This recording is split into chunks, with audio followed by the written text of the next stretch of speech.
Bonsoir. Hello, Lewis. Hi. Bonsoir, yo. Lewis Floyd Henry qui ne s'est Good evening. jamais remis de sa découverte pendant son adolescence de Jimi Hendrix. Plus tard, alors qu'il est sans emploi, il décide d'arpenter les rues et faire étalage de ses divers talents dans la capitale londonienne avec sa Fender Stratocaster, son micro, sa batterie et son landau pour transporter le tout. Il devient une vraie figure londonienne. Et son téléphone pour se filmer, hein, puisqu'il a amené son téléphone qui se met sur un pied pour pouvoir se filmer dans la rue. Exactement. Un premier album, One Man and His 30W Pram, donc c'est le nom d'un ampli apparemment, produit par Serge Peterkin. On va lui demander. Premier album qui mélange une trame blues et psyché, des beats hip-hop, des riffs, de guitare saturée. Tout ça, ça donne un cocktail assez électrisant, énergisant. Et je vais poser ma première question qui va justement parler de tous ces genres. Lewis Floyd Henry, vous n'hésitez pas à mélanger les genres. Ça peut être donc du rock un peu rêche et puis des paroles parfois presque rappées, ce qui finalement n'est pas trop le modèle du one-man band qu'on a coutume de voir qui joue plutôt du rock classique ou plutôt du blues. Alors, est-ce que je me trompe? So your music is sort of a mix of rock and rap, which isn't the usual one-man band style that we usually see. So what would you say? Yes, I suppose you could say I play a kind of a cocktail of different sounds. Well, because the band that I was in before, we used to play all sorts of different styles of music. We used to play jazz and rock and heavy metal and classical pieces. And then my band fell apart and I was left to go it alone as a one-man band. So I love all different types of music. So I like to play a mishmash of different styles. Donc la réponse c'est que il dirait qu'il joue comme plutôt un cocktail et comme un mishmash, on dit en anglais, c'est un mix de tous les styles qui vient de ses précédentes expériences avec d'autres groupes et quand il s'est fait laisser par ces groupes-là, il était tout seul dans la rue, puis c'est avec quoi il est arrivé, c'est-à-dire un mélange de styles. Et oui, des débuts dans la rue, et puis c'est vrai qu'aujourd'hui on le retrouve sur scène, en intérieur. Est-ce qu'il a vu ça comme une suite logique? Est-ce qu'il n'a pas eu l'impression un petit peu de trahir le milieu urbain? So do you see something logical going from the street to the stage, or could you say, can you see that some sort of betrayal in going from the street to the stage? Well, I come from a very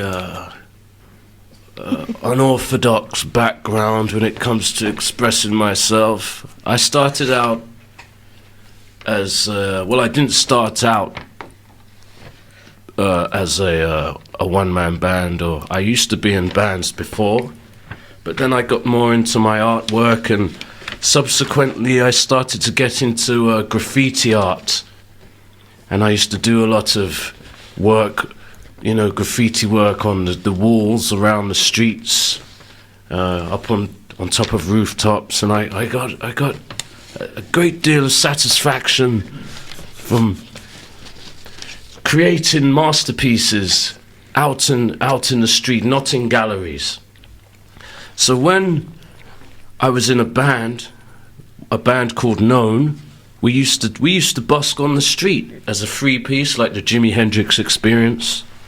But we used to play on the street, and we used to get so much fun from performing out on the street. And when the band kind of fell apart, I decided that, rather than rehearse in a studio space and then record an album and go and play on tours, I'd just play on the street, because it's a lot more free, and sometimes you can earn some money from it too, which is great if you're a struggling musician like I am. Donc, en fait, avant, il était dans la rue, c'est ça. Puis après, il est passé au graffiti, au graphe. Et ça, c'était encore une expérience de rue. Et en fait, après ça, il a vraiment eu du plaisir à l'expérience de rue. Puis il jouait dans la rue, justement, avec son groupe.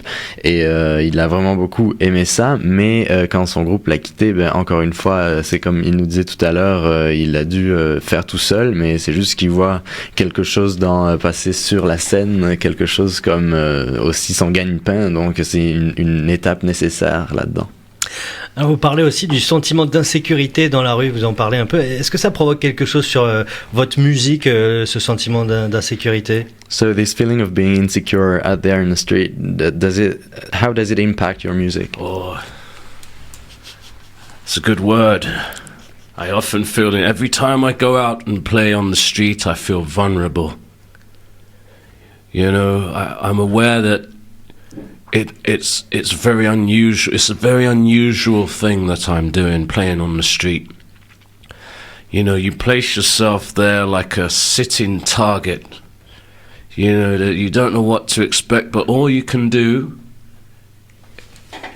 is play music and send out positive vibes and try and bring joy into people's lives. They're passing by. You know, and when you're having a good time, I tend to find that when I'm having a good time, then people will have a good time as well. But if I sit there and I start, or if I sit there and start playing music, and I might feel a bit like shy or a bit, you know, like, oh, I shouldn't be. People can pick up on those vibes. So sometimes you've got to override whatever you might be feeling. Like you might be feeling a bit like depressed that day, or sad, or a bit like vulnerable. But you know, I always try to get into the music. That's why the first song I always play when I'm out busking, it tends to be an instrumental blues song in A, because it's something that I can get my teeth into and improvise. And you know, I'm not playing something that's like a written formula. It's more of an improvisation, and it's kind of just loosens up the vibe around. But sometimes you never know what's going to happen on the street. You know, you get moved on, sometimes you don't. But that's part of the fun of playing. But it's getting really cold now in London.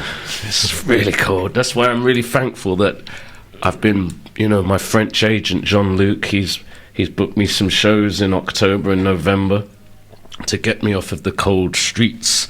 So I'm really thankful to Jean-Luc for booking me these shows. Donc, en fait, dans la rue, il y a vraiment un sentiment de vulnérabilité. Et Louis, en fait, il dit que la première chose qu'il joue, c'est un blues qui est plutôt à improviser parce que il y a moins d'erreurs possibles et c'est vraiment quelque chose qui peut amener les gens à ça vraiment détend l'atmosphère d'une certaine façon. Parce que son avis sur la vulnérabilité, c'est surtout que quand il y a des bonnes vibrations, des bonnes vibes, donc ça influe sur les gens et les gens les ressentent. Mais quand il y a des mauvaises, eh bien les gens le ressentent aussi. Donc c'est vraiment ça l'idée de vulnérabilité dans la rue et donc c'est comme être une cible et donc ça implique beaucoup pour celui qui performe, l'artiste dans la rue. D'ailleurs, on le voit sur les vidéos, jeter des coups d'œil vers le public. Quel est le meilleur quartier de Londres pour faire de la musique en ce moment? So what's the best place in the street in London to play music? It's not that there's a best place. You have to adapt, be able to adapt and not get too attached to any one place. You might go to a place one day and busk there and it might not go too well. You might be asked to stop, or you might earn £1.50. And you might go there another day and you might get away with playing for longer and you might earn £150.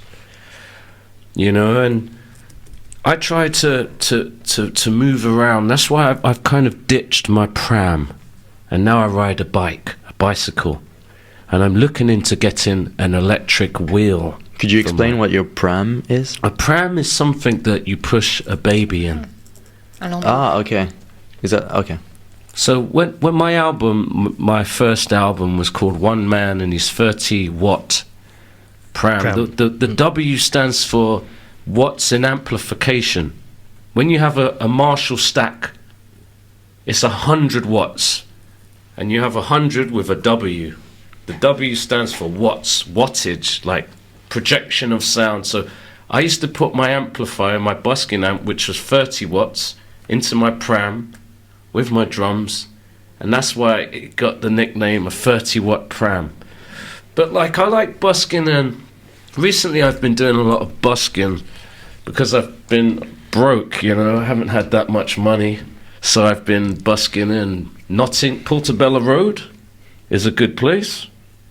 Tottenham Court Road was good, but the other day, this guy, one of the guys in the uniform, I'd been playing there for like 2 weeks, and then he came up to me and said, look, you can't play, go over there on the other side of the road, because that where I was playing was Westminster Council, and then over the other side of the road was Camden. But this is all top secret information that I can't really be disclosing to anyone, because these are like the tricks of the trade. You have to be busking to know these things. But like I like to go all over London, so I don't, you know, like wear any one spot out. You know, it's like, you know, if you go to somewhere, you can wear it thin. It's good to go all over the place, all over England. But like, I try to keep it local as local as I can. You know? Donc c'est ça, il n'y a pas vraiment de meilleure place, et surtout l'idée quand tu es un artiste de rue, c'est de pas s'attacher aux endroits spécifiques, parce que parfois ça peut être des endroits qui rapportent pas beaucoup d'argent, ça peut être des endroits que tu peux te faire renvoyer, et aussi en fait donc il nous a expliqué qu'est-ce que c'était son pram, qui est en fait une poussette dans laquelle il met son ampli de 30 watts, et en passant, Lewis, il nous disait qu'il va pas nous donner ses meilleures astuces pour trouver des endroits à Londres, parce que ça, c'est quelque chose vraiment de, quand tu es un musicien, que tu gardes pour toi. Où est-ce qu'on est au final alors le plus libre, à l'intérieur ou à l'extérieur? So where do you feel the most free, inside or outside in the street? Oh, definitely outside, because it's, you can play for, you don't, like when you play inside in a concert, you get 30 minutes or 45 minutes. But when you're on the outside on the street and you're not playing to any time restrictions, then you can play for as long as you like. And for me, music is about just playing until you feel like, I can't play anymore. You know, I've played. You know, so I get more satisfied. I like to leave going, I can't play anymore. That's when I feel like, you know, I've given myself out to the cosmos, the universe. I've given the universe some good vibes for the day. When I play a concert, I'm often like, man, I just want to play for longer. Come on. Donc ouais, l'idée de jouer dedans, c'est vraiment un sentiment d'être limité, parce que ça va être juste 45 minutes, et puis c'est pas comme dans la rue. Dans la rue, il n'y a pas de restriction de temps, et puis Lewis, la façon dont il joue, c'est vraiment il se pousse à bout jusqu'à n'en plus pouvoir, et justement c'est à ce point-là qu'il arrête, alors que dans une salle de concert, il est